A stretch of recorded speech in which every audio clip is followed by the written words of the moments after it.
Good morning, students. In this class, we are going to discuss about three topics. First one, I will explain the hormonal regulation of oogenesis. Second one, I will explain the diagrammatic sectional view of ovary. And third one, we will differentiate between spermatogenesis and oogenesis. So both process already explained. Now see first topic, that is hormonal regulation of oogenesis.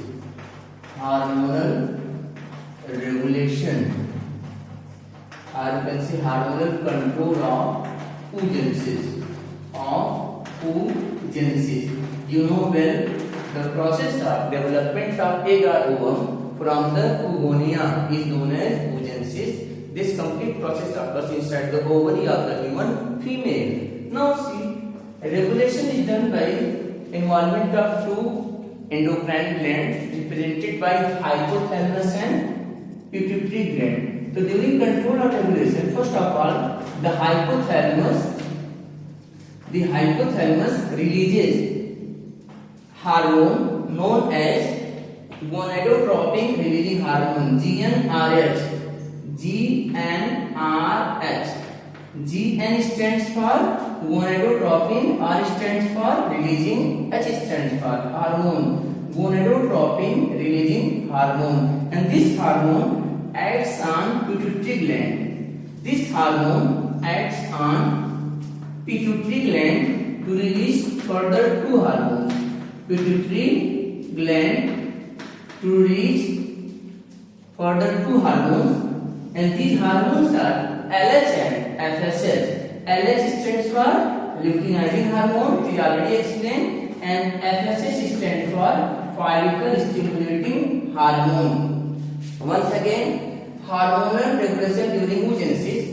Okay, first of all, the hypothalamus, it is a kind of endocrine gland that secretes hormone known as GnRH.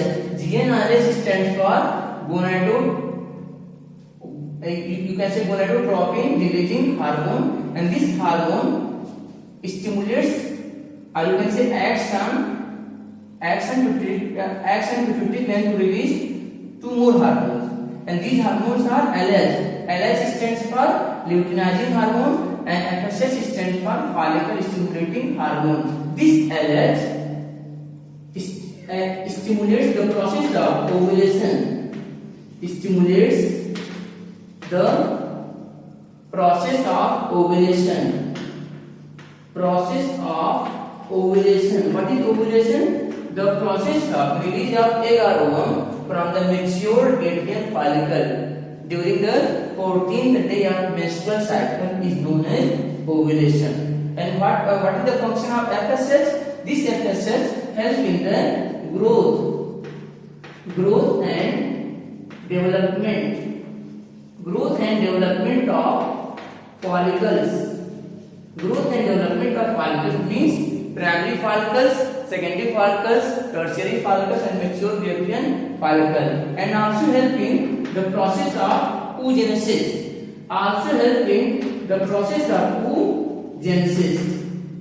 Okay, so how many total functions of LH? LH has only one function, it stimulates the process of ovulation, that means release of egg or ovum from the mature Gallian follicle, whereas FSH help in the growth and development of the follicles, and it also stimulates oogenesis. So it is the hormonal regulation in case of oogenesis. Now see second topic, the diagrammatic sectional view of ovary. Okay, in this diagram you will know about what is primary follicle, what is secondary follicle, what is tertiary follicle, and what is mature Gallian follicle, and what is the process of ovulation. I have already explained, and each ovary an example of the primary sex organ in case of human female. Okay, each ovary is surrounded by an epithelium known as germinal epithelium. It will surround the whole ovary from outside. This is known as germinal epithelium. Germinal epithelium. and the cells of germinal epithelium is of ovary known as oogonia. So these cells known as oogonia. These cells are known as oogonia. Each ovary is surrounded by an epithelium known as germinal epithelium, and the cells of germinal epithelium known as oogonia. So during the formation of mature Grecian follicle or ovum, you can see first of all this oogonia converted into specialized cell known as the primary oocyte. Specialized cell known as the primary oocyte. 10 means primary and primary oocyte. Later on, around this primary oocyte, there is this primary oocyte surrounded by some granulosa cells, specialized cells known as granulosa cells. This primary oocyte surrounded by some specialized cells known as granulosa cells. Now in this stage, this structure is known as primary follicle. This structure is known as primary follicle. Further, this primary oocyte again surrounded by some more granulosa cells. Suppose that this is the primary oocyte, okay? This primary oocyte further surrounded by some more granulosa cells. Some more granulosa cells. These are the earlier granulosa cells. Some more granulosa cells surrounds. Okay? And theca cells. A special cells known as theca cells also surrounds the theca cells. These are the theca cells. Okay? The red one is theca cells and the green one is the granulosa cells and the orange one is the primary oocyte. Now this structure is known as the secondary follicle. Secondary follicle. Okay? Secondary follicle. Now this secondary follicle undergoes completes its meiosis first. That is arrested earlier. Complete its meiosis first and converted into secondary oocyte. A new cell is formed that is known as secondary oocyte. Secondary oocyte. And these are the granulosa cells. These are the granulosa cells. Okay? Some granulosa cells starts losing and form a cavity. This cavity is known as antrum. Okay? And these are the theca cells. These are the theca cells. So what happened? Let's see once again from starting. Okay? These are the green one is granulosa cells and red one is theca cells. So first of all, the oogonia change into primary oocyte. This primary oocyte is surrounded by some granulosa cells. Now this structure is known as primary follicle. Further, this primary oocyte surrounded by some more granulosa cells and theca cells. These are theca cells. THECA, theca cells. And the green one is granulosa cells. These are granulosa cells. Granulosa cells. Okay? And when this structure is known as the tertiary follicle. 30 tertiary follicle. Okay? What is the difference between secondary and tertiary follicle? In case of tertiary follicle, the primary oocyte inside the secondary follicle completes its meiosis first and converted into the secondary oocyte. This cell is known as secondary oocyte. Okay, and there is a formation of a special cavity known as antrum. Okay, now after formation of tertiary follicle, 3 is tertiary. There is formation of mature Graafian follicle. There is a formation of mature Graafian follicle and in mature Graafian follicle, the antrum cavity become full developed. It is filled with yolk that contains nutrients, and these are the granulosa cells. Some granulosa cells lost, and there is formation of a cavity known as antrum. Okay, and these are the theca cells. These are the theca cells outside. Now this complete structure is known as the mature Graafian follicle. What is the difference between the tertiary follicle and mature Graafian follicle? In case of mature Graafian follicle, the antrum cavity is completely developed. Antrum, a fluid-filled cavity inside the mature Graafian follicle is known as antrum. This is the secondary oocyte. Okay, and this structure is known as the Graafian follicle. A Graafian follicle. Finally, when ovulation occurs, so this Graafian follicle ruptures and secondary oocyte releases from the ovary and moves out. This process is known as ovulation. This is the secondary oocyte released from the ovary. Secondary oocyte released from the ovary during the 14th day of menstrual cycle, and the remaining part of the mature Graafian follicle converted into a specialized endocrine tissue, a specialized structure known as the corpus luteum. This corpus luteum remains when fertilization takes place. This special tissue is known as corpus luteum. When fertilization takes place, that means when secondary oocyte fused with the sperm, then this corpus luteum secretes huge amount of progesterone that thicken the wall of uterus for implantation. But when no fertilization takes place, then what happens? This corpus luteum degenerates are lost and it changes into white structure. This white structure is known as corpus albicans. Corpus albicans. Okay, corpus luteum also known as yellow body, and corpus albicans also known as white body. White body only form when there is no fertilization. Okay, but corpus luteum only secretes progesterone hormone when fertilization takes place.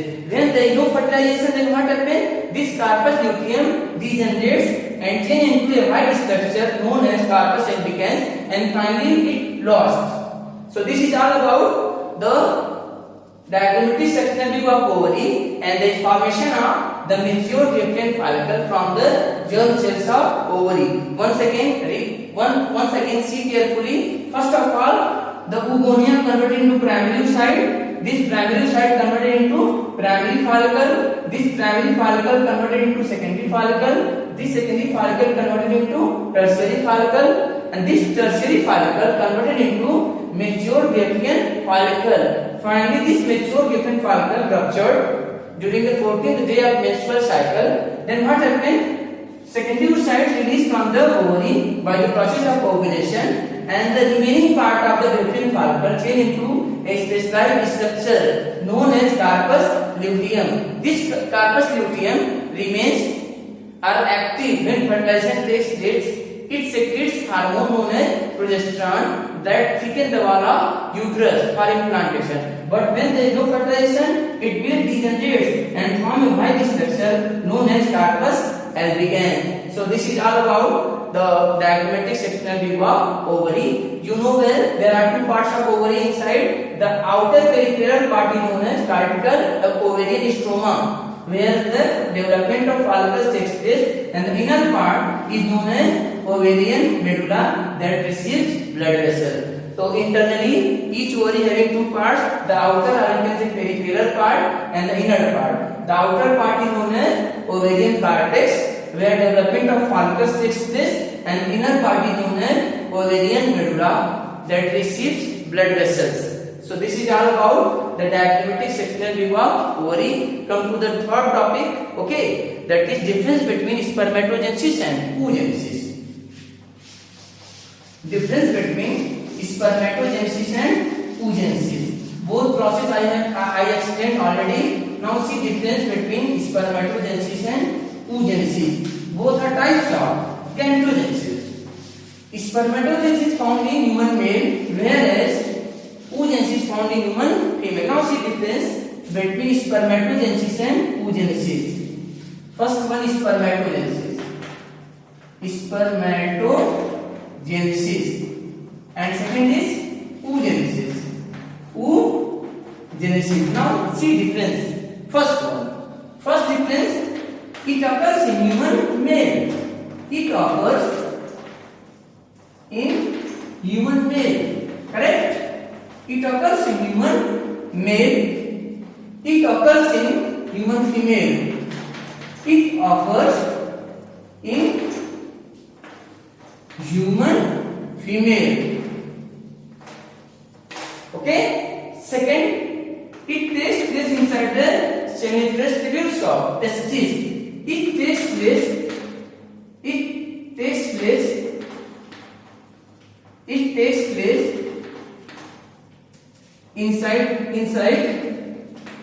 seminiferous tubules of testes. Seminiferous tubules of testis. It takes place where? Inside the ovary. You can say ovarian cortex. It takes place inside the ovary. It takes place inside ovary. First, second difference. Okay, third difference. Okay, there is for the germ cells of spermatogenesis. Germ cells of spermatogenesis known as spermatogonia, and the germ cells of oogenesis is known as oogonia. Okay, germ cells called spermatogonia. Germ cells called spermatogonia during what? During when? During spermatogenesis. And in this case, the germ cells are called oogonia. Germ cells are called oogonia. Okay? This is the third difference between spermatogenesis and oogenesis. Let us see fourth difference. Once again see, it occurs in human male. It occurs in human female. Oogenesis. Second difference, it takes place inside the seminiferous tubules of testes, and oogenesis takes place inside the ovary. Third difference, the germ cells of testis is known as the germ cells of testis, or you can say during spermatogenesis known as spermatogonia, and the germ cells of oogenesis or ovary is known as oogonia. Let's see fourth difference. Each spermatogonia gives rise 4 haploid sperms. How many sperms? 4 haploid sperms. Fourth difference, each spermatogonium gives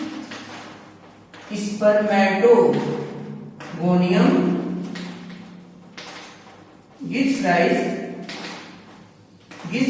4 haploid sperms. 4 haploid sperms, as you can see spermatozoa, and each in case of oogenesis, each oogonium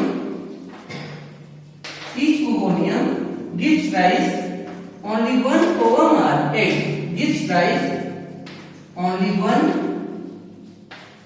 ovum or egg, or you can say oocyte. Come to the next fifth difference.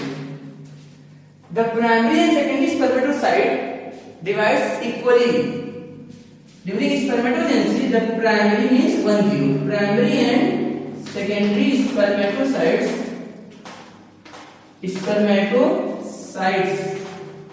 divides equally. But in case of oogenesis, unequal division takes place. One cell is larger, other is smaller. So here the primary and secondary oocyte, okay, divides unequally. This is the which difference? Fifth. Now sixth difference. You know that during spermatogenesis there is no formation of polar body, but during oogenesis polar body formation takes place. Okay? So see, let us see difference. No polar body formation. No polar body formation. No polar body formation. And here polar body formation takes place. Polar body formation takes place. Polar body formation occurs. So this is all about the difference between spermatogenesis and oogenesis. Okay, now in the next class I will start the menstrual cycle in case of human, female. I have completed in this class about the complete topics of spermatogenesis and oogenesis and the hormonal regulation in case of human, male and female. Okay, so this is your homework. You have to read about menstrual cycle for the next class. I will explain detail. Thank you.